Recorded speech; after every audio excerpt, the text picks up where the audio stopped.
Ladies and gentlemen, the President of the United States, accompanied by Erica Kirk.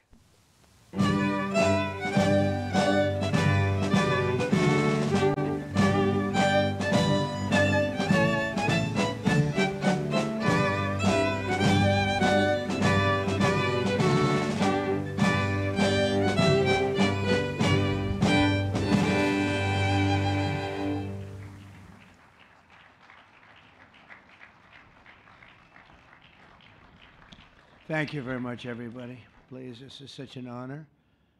This is the, please be seated. This is the first time we've been at the new and improved Rose Garden, and people are loving it. They're loving it like they've not loved a lot of things. We have the Presidential Walk of Fame, which you just saw, and that just opened, and we wanted to get it open for this occasion. We were hoping we were able to get outside, and the weather allowed us to. It was supposed to be a terrible rainy day. I was telling Eric, and God was watching, and he didn't want that for Charlie. He just didn't want that. So it's really beautiful. It couldn't be more beautiful. Today we're here to honor and remember a fearless warrior for liberty, beloved leader who galvanized the next generation like nobody I've ever seen before, and an American patriot of the deepest conviction, the finest quality and the highest caliber, the late, great Charlie Kirk.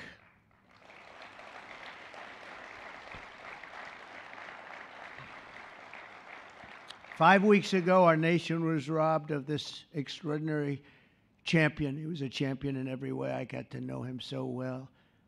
He didn't like losing, and he was able to fight people that were enemies, and he didn't necessarily love those enemies so much. You know, I heard he loved his enemies, and I said, wait a minute, is that the same Charlie that I know? I'm not sure, but I didn't want to get into it. But it was a horrible, heinous, demonic act of murder. He was assassinated in the prime of his life for boldly speaking the truth, for living his faith and relentlessly fighting for a better and stronger America. He loved this country. And that's why this afternoon it's my privilege to posthumously award Charles James Kirk, our nation's highest civilian honor, the Presidential Medal of Freedom. Thank you.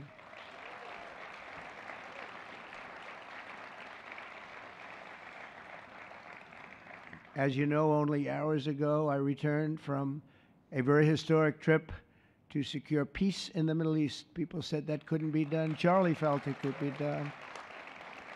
Charlie felt it could be done. Thank you. Thank you. Thank you very much. But I raced back halfway around the globe. I was going to call Erica and say, Erica, could you maybe move it to Friday? And I didn't have the courage to call. But you know why I didn't call? Because I heard today was Charlie's birthday. And I said, you know, that was a definite. And I said, we're going to have to forget about some of those very big, very rich countries that expected me to be there. And I can tell you, based on the length of that flight, I wouldn't want to go back tomorrow. But I would not have missed this moment for anything in the world, nothing. And it's a very important time for our country, and our country is doing so well. It's never done better. We are a country with almost now $18 trillion of investment coming in. Nobody's ever seen anything like that. Previous administration had less than $1 trillion for 4 years. We have more than 18, it'll be much more than 20 by the time the year, more than $20 trillion. There's never been a country in the world that had anything like that. What's happened to our country is incredible in a short period of time. Charlie was a big person for, sir, can we close up those borders, please, a little bit? You know, they're really leaking badly. I said, Charlie, I haven't gotten there yet. But, you know, it came out last 4 months. Literally nobody was allowed into our country. And the only people that were allowed in were people that came in legally. The borders are absolutely stone cold closed. And they reported 0, 0, 0, and 0. So that's pretty good. but he was a big believer. He wanted people in the country more than I did, frankly. He wanted them to come in legally, and he got his wish.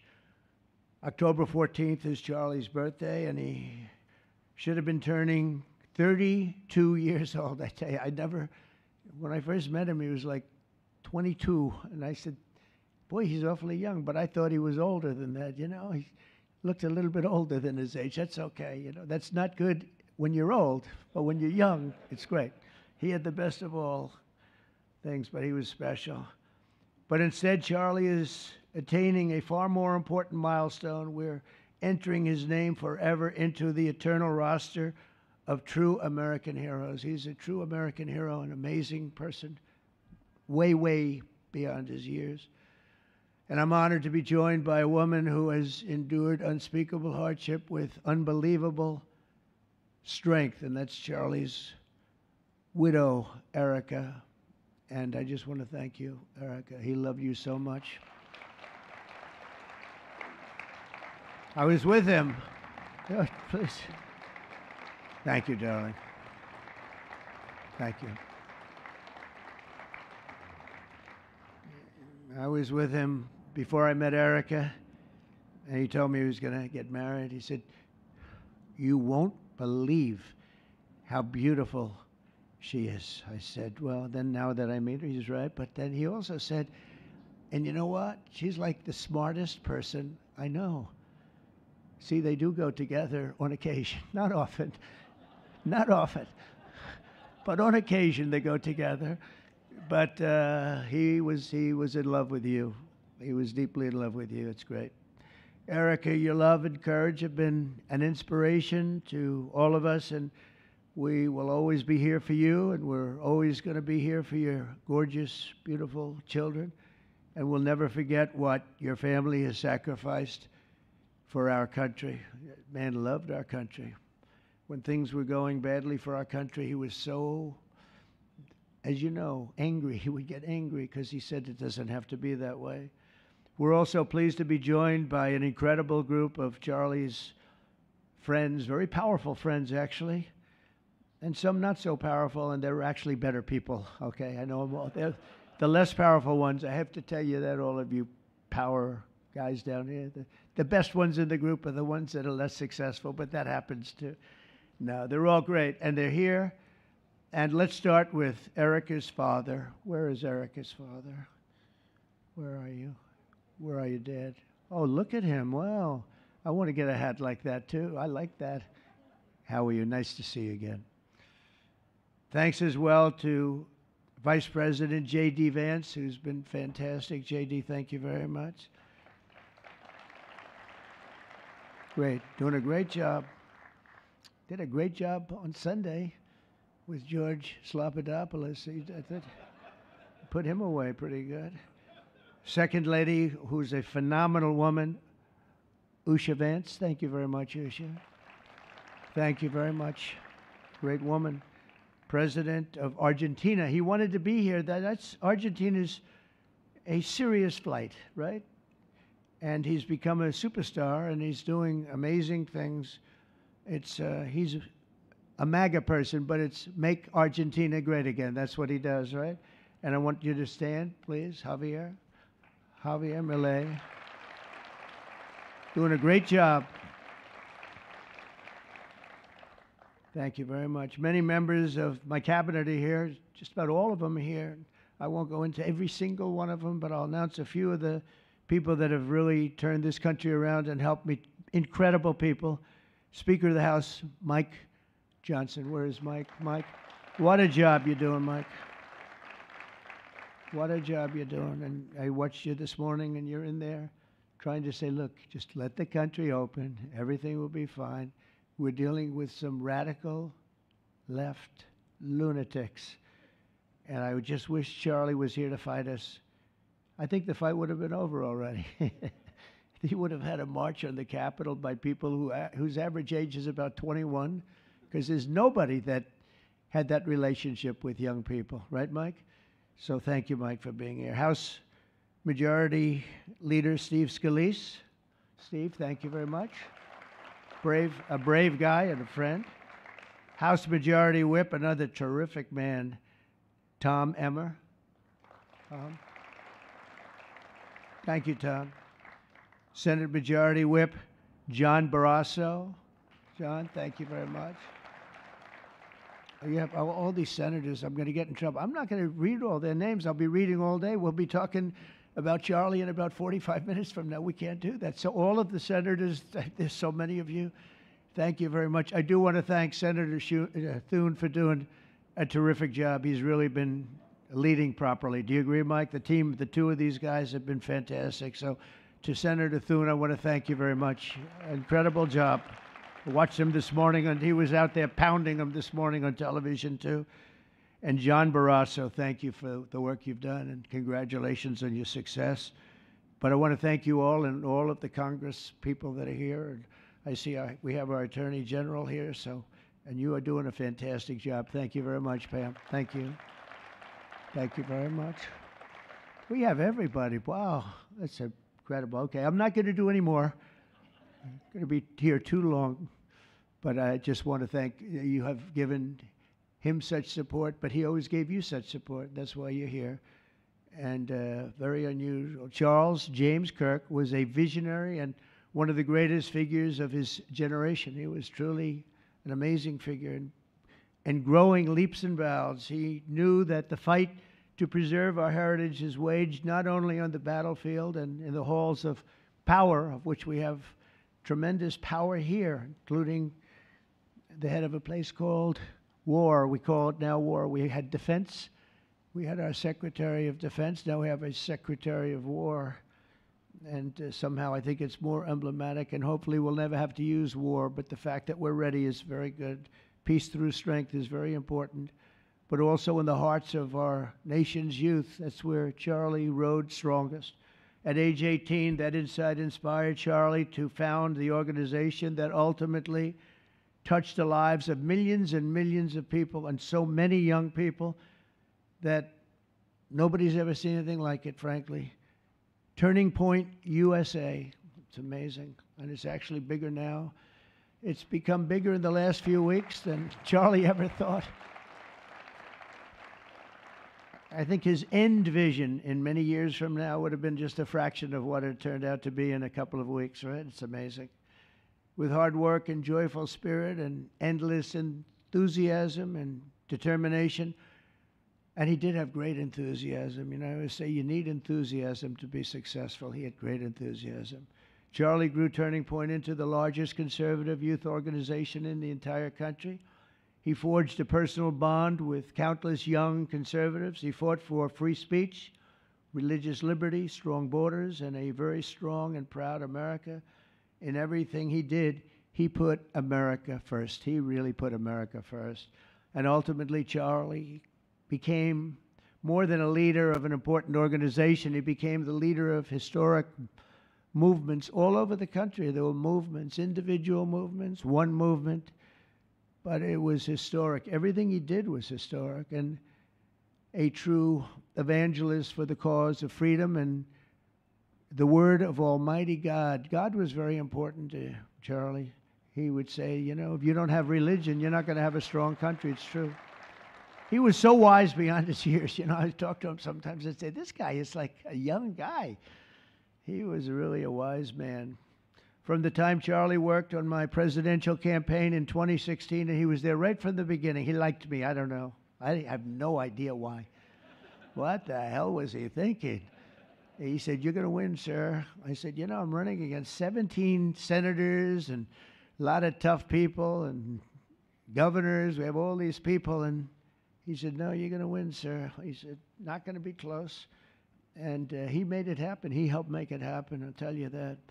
Without him, who knows what would be. Maybe you'd have Kamala standing here today. That would not be good. I will tell you, Javier, you don't know who Kamala is. Promise, it would not be good. You agree with that, Howard? He also mobilized countless citizens to go vote. It's called Go Vote. Very simple.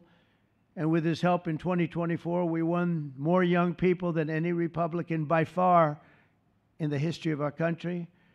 And we won the popular vote. We won the swing states, all 7 of them. Remember, they said, oh, well, if Trump could win 4, that would be nice. I win 7 by a lot, by a landslide.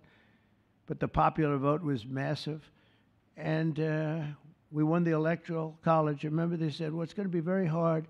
I'd say 270. Well, we got 312 to 226. And then we won something called districts and councils and different things. But in one case, we won 2,750 to 525.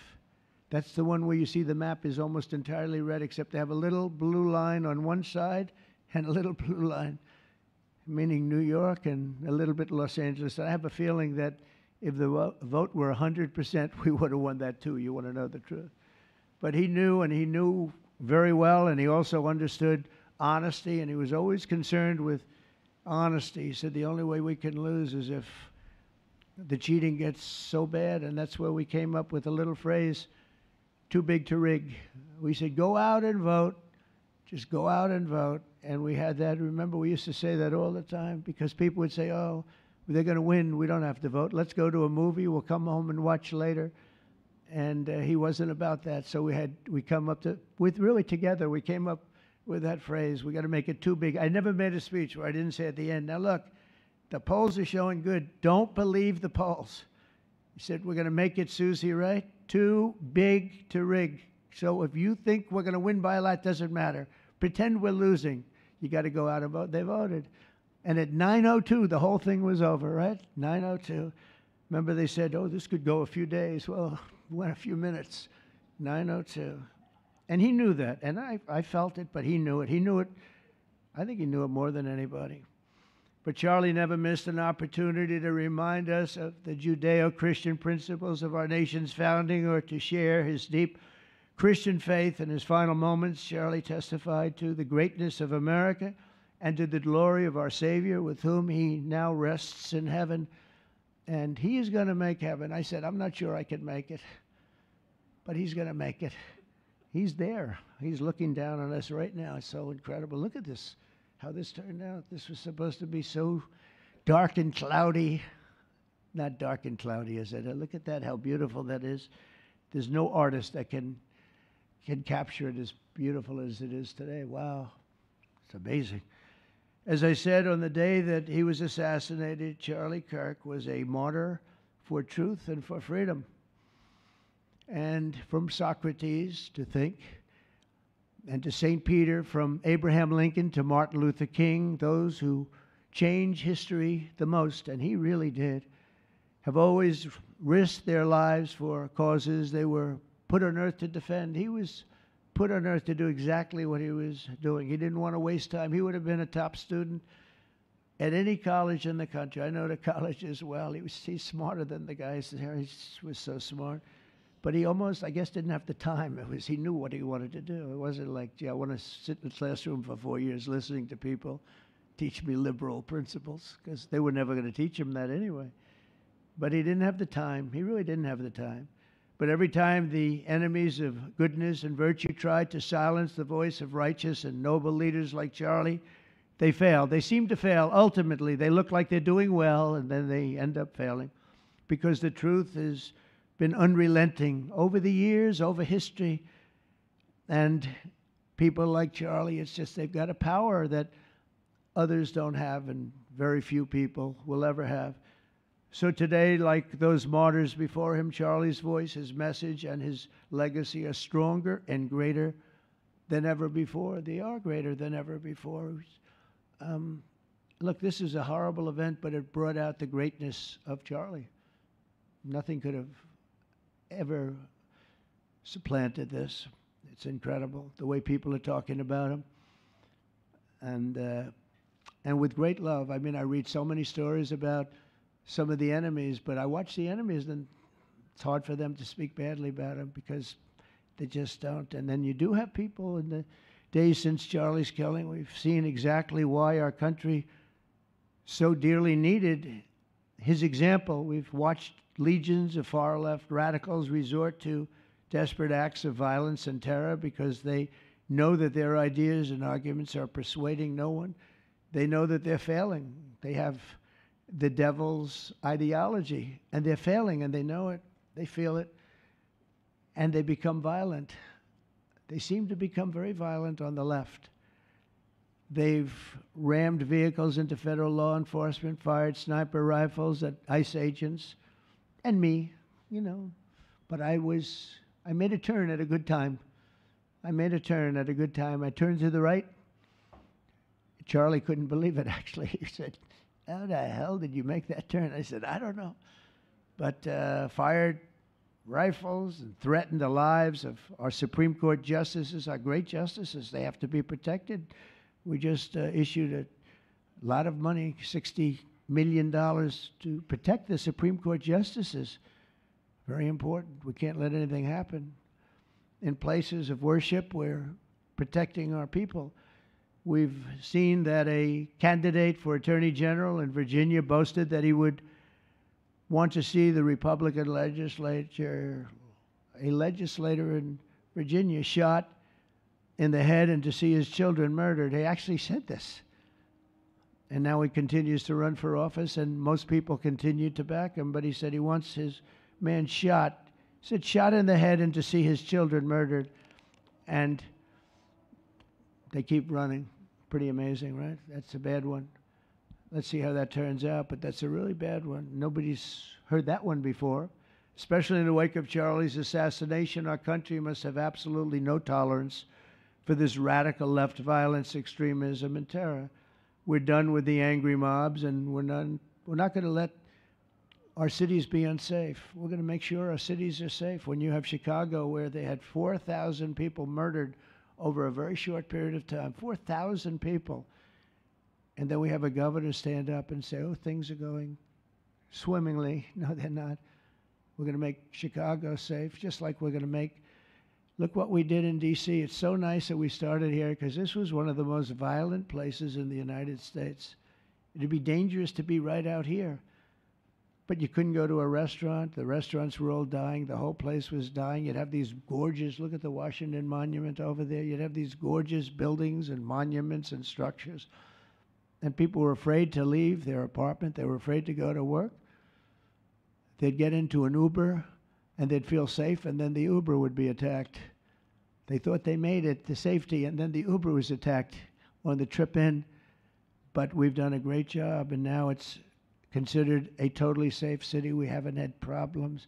It took us 12 days to make it great. We took out, Pam, 1,700 hard criminals, career criminals in many cases, but these are hardened criminals. Many of them came in through the Biden open borders. We brought them back to the countries. And a couple were so violent that we put them in jail. We don't want to take a chance that they could get back in, because no matter how good we do, somebody can sneak in. They were so violent and so bad. One arrested 28 times. Every time he left prison, he'd get into a violent incident. 28 times. And we put him away for a long time. But we're done with the angry mobs. We're done with it. This is such an unbelievable place right now. You take a look where you can walk down the middle of the street with your wife or your husband. Your children can walk. They can walk alone. It doesn't matter. They can walk anywhere in Washington, and they're safe now. If this were a year ago, they'd have a serious chance of being badly hurt, even killed. They'd come in from Indiana, they'd come in from Iowa, they'd come from Florida to see their nation's capital, and somebody would have to call the parents, "I'm sorry, but your son or your daughter's been killed." Not anymore. You hear those sirens going off? That's good. That's a good sound. That means they either got the bad guy or they're going to stop the bad guy. You didn't hear that sound because nobody wanted to do anything. Nobody. Listen to the beauty of that sound. Seriously. And that's the real deal sirens. They're not politically correct sirens. You hear them, they're about 3 miles away. That's great. What a beautiful sound. They're stopping crime. That's what they're doing. So we're done with the voices of fools. They're fools. And death threats, and we're going to make our cities safe. And I thought it was Charlie's, one of his biggest dreams was that. He couldn't believe it. Chicago's going to be a great city again. We've already, we sent people in there 6 months ago, and this governor said, "Well, crime is down." Yeah, that's because we had the FBI in there for 6 months, just preparing it for the bigger surge. And they've done a great job, the cash and the FBI. They've done a great job, and they love doing it, you know. They love being able to do it. They were restricted from doing it. They couldn't do anything. And now they're totally unrestricted. All they have to do is stop crime, and they're doing it. By the way, Memphis, as you know, you heard they went in about a week ago, one of the most dangerous places in the country, really in the world. It's not just the country. They have very few cities that would compare to some of these cities. You go to Afghanistan, you say, oh, that's unsafe. Well, the crime numbers are much better than the crime numbers in places that we have. So Memphis, I understand, is doing unbelievably in 1 week. It's like a different place. And this took 12 days, and then after that, we just perfected it. But after 12 days, we had good safety here. After 1 month, it's like, it's really amazing. And by the way, restaurants are booming. Restaurants are opening up. The big problem we have, you can't get into a restaurant in D.C. anymore. So they're opening up. It's a beautiful thing to see. It's called safety. It's called law enforcement and letting them do their job.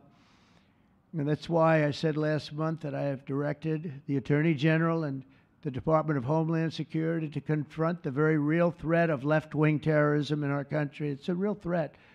Not when you confront it, it's not, because they're not brave people. In fact, they're cowards. When you confront them, they immediately fold. You have to see them fold. You have to see them crying. They fold. But it includes dismantling the networks that fund them and finance them, and we're finding out who those networks are. We already know quite a few of them. When you see these violent incidents, and then you see people holding this gorgeous sign with beautiful wood, beautiful cardboard, wood, everything's perfect paint job, and they're all the same. There are thousands of them. You know that they weren't made in the basement out of love. They were made by anarchists, and in some cases wealthy. I'll probably find some of my nice friends that are up there being so nice to me, especially lately. They're being very nice. But it surprises you who they may be, and you almost wonder why would they do it? But they're hurting our country, and we're really taking it back one by one. If we didn't go into Los Angeles early on in the administration, the commissioner, the chief of police, Los Angeles, said if they didn't go in, we would have lost our city. Now, they already lost 25,000 houses to fire because they wouldn't let the water come in from the Pacific Northwest, which they should have done. I said, you better do it. They didn't do it, and we had 25,000 homes where they had no water in their sprinklers, they had no water in the fire hydrants. It would have been a different kind of a thing if they did what they were supposed to do. We had to break in. We broke in and had the water come down. They said for the environment, great, they lost 25,000 houses. It's incredible. But the commissioner said without the federal government and President Trump's intervention, we would have lost the entire city. And we have the Olympics going there soon. I got the Olympics. We have the Olympics. We have the World Cup. And we have, most importantly, we have the 250th anniversary of our country. That's going to be most important. And all of these things are happening. And we're going to have safe cities. We're going to have very, very safe cities. So 1 month after Charlie's death, we still feel the terrible shock and the pain of his loss like just about nobody I can think of. Charlie Kirk was one of a kind. He was unstoppable. And he really was. Boy, when he had an idea in his head, he would call me, sir, please, you haven't done it yet. I said, Charlie, relax. Just relax. He didn't relax. He'd call me the next day again. It got it done. But he was like indomitable and always will be. He's really irreplaceable. Nobody can replace him. But they're going to do great. But you can't replace that kind of person and that kind of talent, frankly. The word talent is an important word, but that kind of talent. So we hold his memory in our hearts forever. Every single day of this administration, we will continue to carry out the mission for which he lived, and he really did. He lived for this country. He lived for his wife and his family, but he lived for this country too. In Charlie's honor, we will continue like we have been to fight, and to win. We're going to win so much.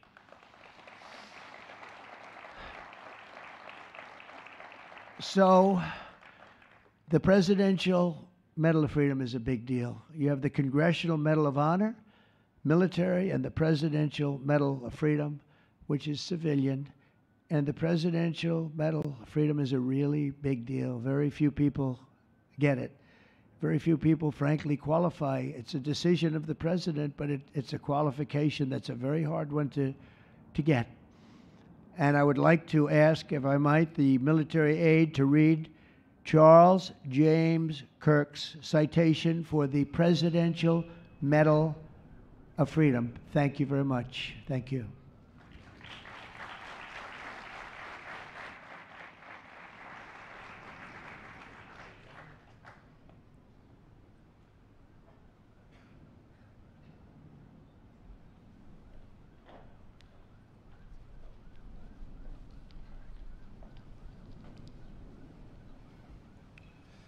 The Presidential Medal of Freedom is awarded to Charles James Kirk. Accepting on behalf of Charlie is his wife, Mrs. Erica Kirk. Charlie Kirk was one of the most influential American political figures of his generation. At just 18 years old, he founded Turning Point USA and grew it into the largest conservative youth organization in the nation. For over a decade, he tirelessly traveled the country, leading a movement to restore respect for our founding principles, reawaken our national identity, and inspire a renewed spirit of religious devotion. He was one of the great debaters and communicators of his time. Despite receiving repeated threats, he remained undeterred and modeled courage, logic, humor, and grace to the next generation.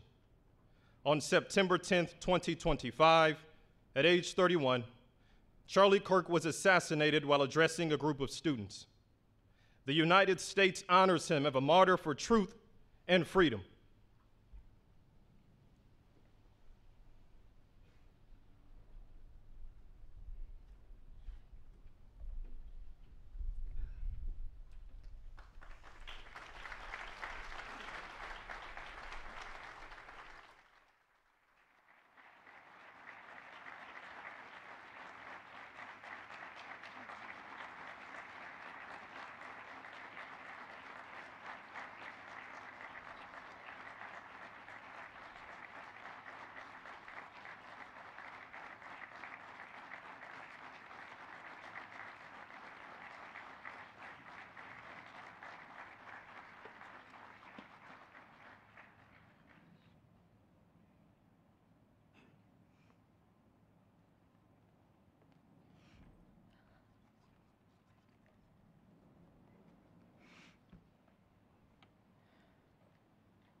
Thank you, Mr. President, for honoring my husband in such a profound and meaningful way. And thank you for making this event a priority amid the peace process in the Middle East. Thank you. Very grateful. Charlie always admired your commitment to freedom, and that's something that both of you shared. So thank you. Your support of our family and the work that Charlie devoted his life to will be something I cherish forever, so thank you. To our gracious First Lady in her office for making this event possible, thank you as well. It's beautiful. To Vice President and the lovely Usha fans, your friendship has been an unbelievable encouragement. Thank you. And to all our friends and family that are here and watching from all around the world, thank you for loving us. Thank you for praying for us and for believing in what Charlie believed in. And to our Turning Point USA staff and the Charlie Kirk Show staff, we love you more than you could ever know. And to the Turning Point USA chapters that are watching all across America right now, you are the heartbeat of this future and of this movement. Everything that Charlie built, you guys are the legacy holders of that. You are living proof that his mission did not die with him. It lives through you. And Charlie always said the next generation will decide whether freedom endures. And because of you, I know that freedom will endure. It will. And today we're gathered not only to celebrate Charlie's birthday, but to honor a truth that he gave his entire life to defend, and that's freedom. The very existence of the Presidential Medal of Freedom reminds us that the national interest of the United States has always been freedom. Our founders etched it into the preamble of our Constitution, and those words are not relics on parchment. They are a living covenant. The blessings of liberty are not man's invention, they are God's endowment.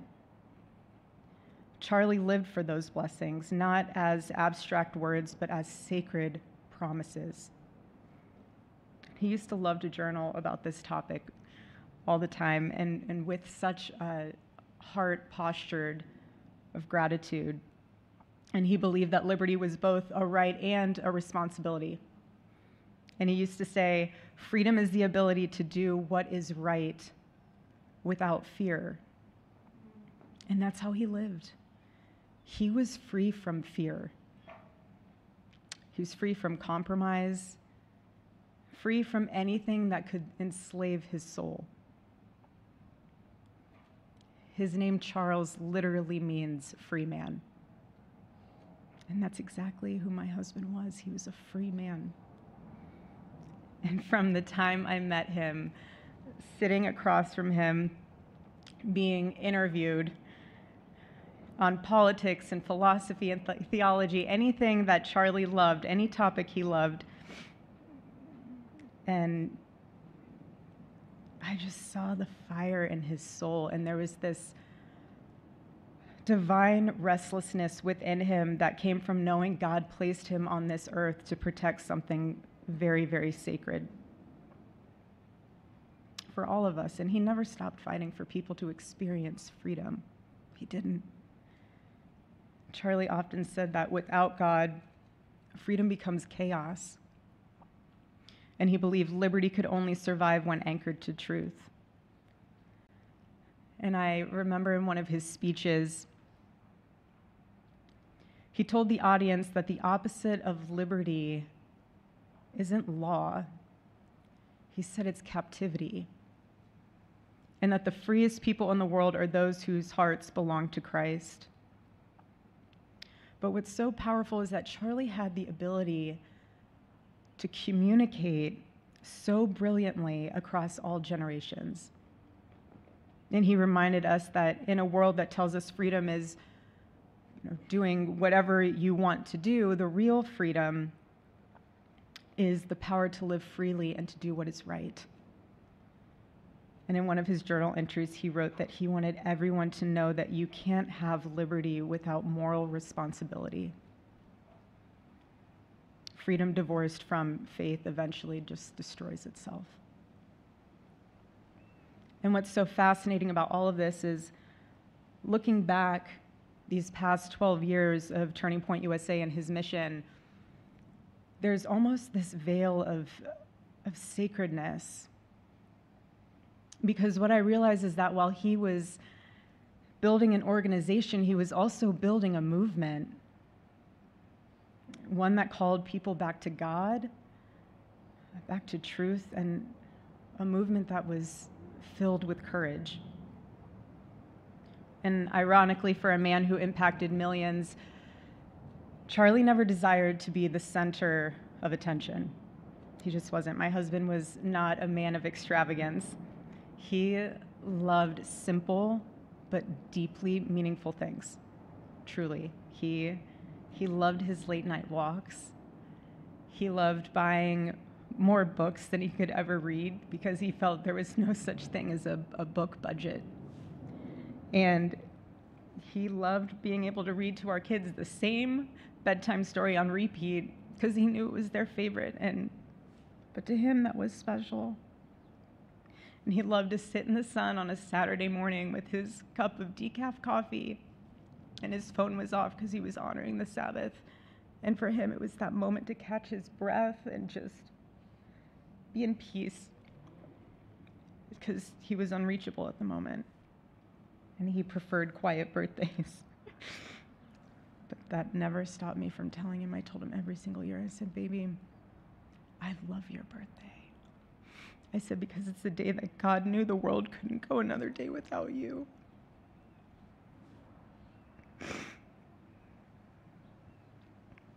And so the rhythm of our usual birthday celebration for him was mint ice cream, mint chocolate chip ice cream. He only had it twice a year, on his birthday and 4th of July. It's just, and then after that, it was back to work as usual. But last year, his one birthday wish was to see the Oregon Ducks play the Ohio State. And they won. Oregon won that night. And it was by far one of the most memorable nights of his birthday experience of his life until today. And so, honestly, President Trump, I have spent 7.5 years trying to find the perfect birthday gift for Charlie. And it's so difficult. And those of you that have spouses or loved ones, you know how difficult it is sometimes to buy a gift for someone that you love, because he wasn't a materialistic man, so that also did not help. But now I can say with confidence, Mr. President, that you have given him the best birthday gift he could ever have.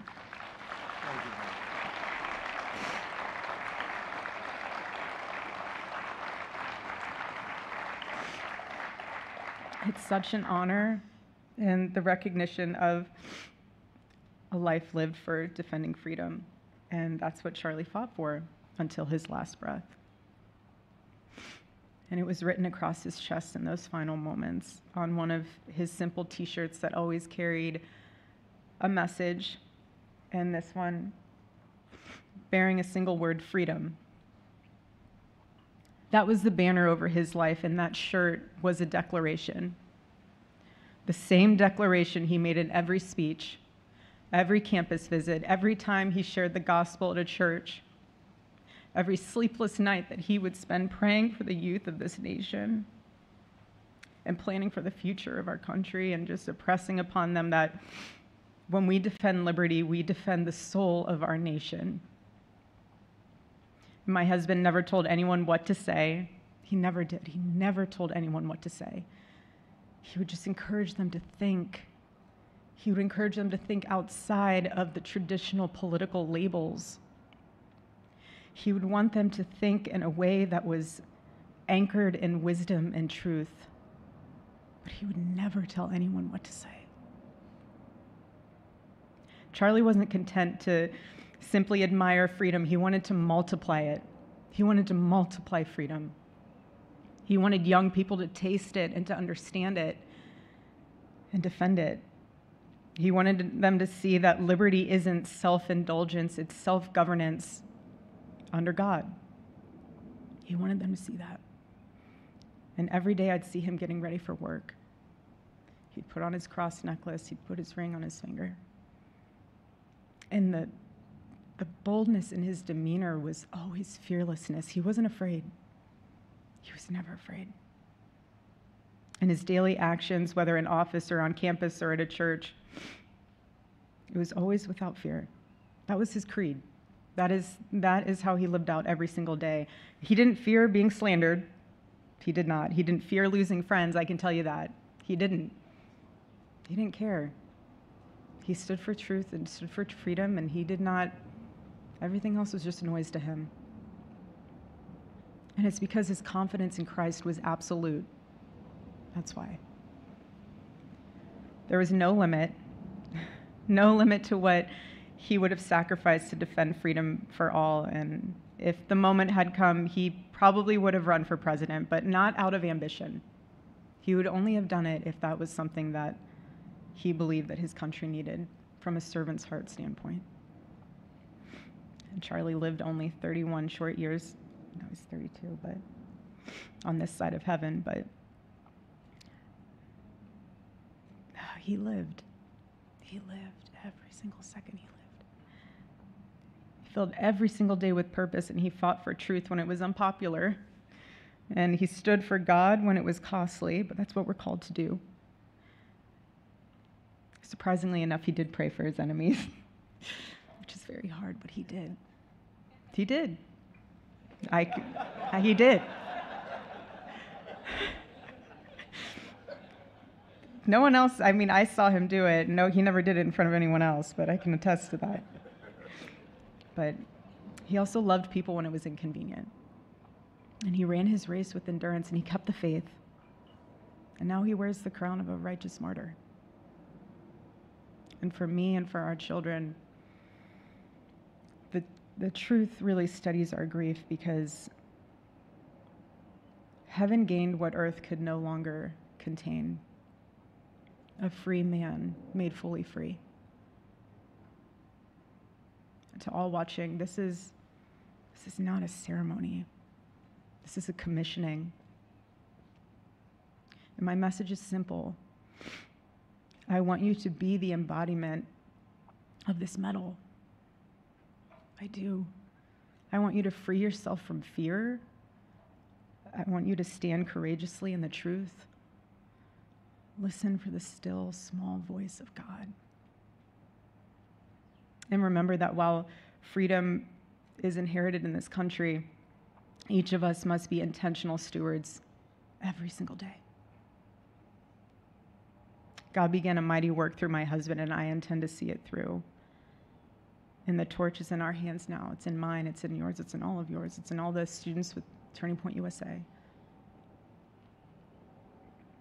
And before I close, I'll share with you that I asked our daughter what she would like to say to Daddy for his birthday. Excuse me.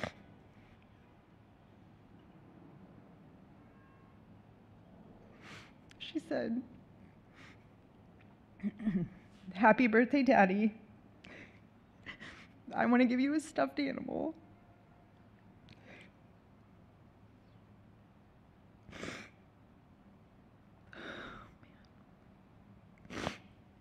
I want you to eat a cupcake with ice cream, and I want you to go have a birthday surprise. I love you," is what she said. And while our son is precious, he can't yet speak, in classic Kirk family fashion, his actions spoke louder than his words, and his gift to you, Charlie, and myself for that matter, was deciding to become the man of the house and be fully potty trained at 16 months.